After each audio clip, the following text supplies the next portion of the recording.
પૃષ્ઠમાર્ગના સ્થાપક જગતગુરુ વલ્લભાચાર્યજીના જીવન સંદેશને વિશ્વભરમાં વહેતો કરવા માટે એક ફીચર ફિલ્મનું નિર્માણ થઈ રહ્યું છે, જેમાં વસ્ત્રાપુર ખાતે આવેલ કલ્યાણ પૃષ્ઠ હવેલીના સ્થિત પૃષ્ઠપીઠના ગાદીપતિ પરમ પૂજ્ય શ્રી દ્વારકેશ લાલજી વલ્લભાચાર્યજીના રોલમાં નજરે પડશે। આ ફિલ્મ હિન્દી અને અંગ્રેજી એમ બંને ભાષામાં બની રહી છે।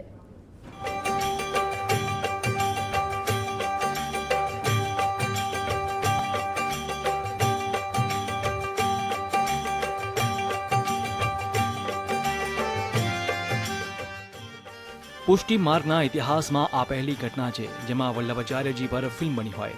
રાધિકા પ્રોડક્શનના પ્રોડ્યુસર આ ફિલ્મ બનાવી રહ્યા છે અને તેના માટે છેલ્લા 2 વર્ષથી પૂજ્ય દ્વારકેશ લાલજીને મહાપ્રભુ વલ્લભાચાર્યજીના રોલ માટે મનાવવા પ્રયાસ પણ કરી રહ્યા હતા, પરંતુ આ રોલ નિભાવતા પહેલા દ્વારકેશ લાલજીના મનમાં શું મનોમંથન જાગ્યું તે વિશે આવો સાંભળીએ તેમના જ શબ્દોમાં।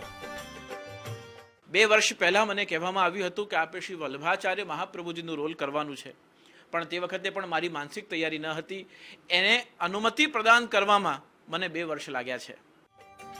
ફિલ્મ બનાવતા પહેલા અનેક સંશોધન કરી અલગ અલગ નિષ્ણાતોના મંતવ્ય લીધા છે, જે ઇતિહાસ, દર્શન, સિદ્ધાંત પક્ષના સમન્વયની સાથે આખો વલ્લભાચાર્ય પ્રભુના ચરિત્રને ન્યાય આપી શક્ય તેમના ચરિત્રની આખી ભૂમિકાને રજૂ કરી।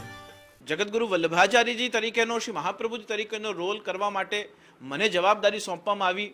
એને અનુમતિ આપવામાં મને સમય લાગ્યો, કારણ કે આત્મચિંતન કર્યા વગર અને શ્રી મહાપ્રભુજીનો રોલ કરવો છે એના ઘણા બધા આફ્ટર ઇફેક્ટ્સ કઈ રીતે હોઈ શકે। ક્યાંક મારી જે દાસભક્તિ વલ્લભાચાર્ય માટે છે, મારી જે દીનતા શ્રી મહાપ્રભુજી માટે છે, એમાં ક્યાંક ક્ષતિ ન પહોંચે, ક્યાંક અહંકારનો ઉદ્ભવ ન થાય અને સાથે સાથે શ્રી મહાપ્રભુજીના ચરિત્રને, ઇતિહાસને, સામર્થ્યને, સ્વરૂપને પૂર્ણ ન્યાય આપી શકાય। તે માટે શ્રી વલ્લભાચાર્યજીનું ચરિત્ર કરવા માટેનું મનોમંથન કર્યું, વડીલોની આજ્ઞા પ્રદાન કરી અને એ આજ્ઞા લઈને પછી આત્મચિંતન કર્યા બાદ શ્રી મહાપ્રભુજીના રોલને પોતે ભજવવા માટેનું મેં સાહસ કર્યો છે। અને એના માટે કોઈ એક્ટર તરીકે નહીં, કોઈ હીરો તરીકે નહીં, પણ શ્રી મહાપ્રભુજીના સ્વરૂપની સેવા કરવી છે, એ દીનતા, એ દાસ ભાવે આ સંપૂર્ણ રોલ કરવા માટેને મેં અનુમતિ આપેલી છે। આ ફિલ્મનો હેતુ કોઈ વ્યાપારિક નથી। ફિલ્મનું નિર્માણ વલ્લભાચાર્યજીના જીવનને પ્રસ્તુત કરતા સૌથી વિશ્વસનીય ગ્રંથ વલ્લભ દિગ્વિજય પરથી થઈ રહ્યું છે।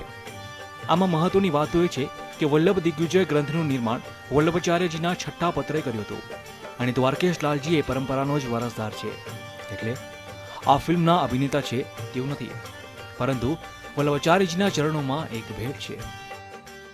જ્યાં જ્યાં તીર્થ મહાત્મ્ય છે ત્યાં એ પિરિયોડિકલ સેટ ઊભું કરીને એ જ તીર્થ લેવામાં આવે, જેનાથી એ ચલચિત્રની, આ ફીચર ફિલ્મની કેવલ દ્રશ્યમાન અને કેવલ એક પિક્ચરાઇઝેશન થઈ રહ્યું છે એ ભાવના ન રહે, પણ સાક્ષાત સ્વરૂપાત્મક ભાવ પણ એમાં પ્રગટ થઈ શકે। તે માટે આને ચિત્રાંકન કરવામાં અલગ અલગ આ લોકેશન્સ નક્કી કરવામાં આવ્યા છે। આ ફિલ્મનું શૂટિંગ ઓક્ટોબર મહિનાથી શરૂઆત થઈ જશે, જે 1 વર્ષની અંદર ફિલ્મનું શૂટિંગ પૂર્ણ થઈ જશે।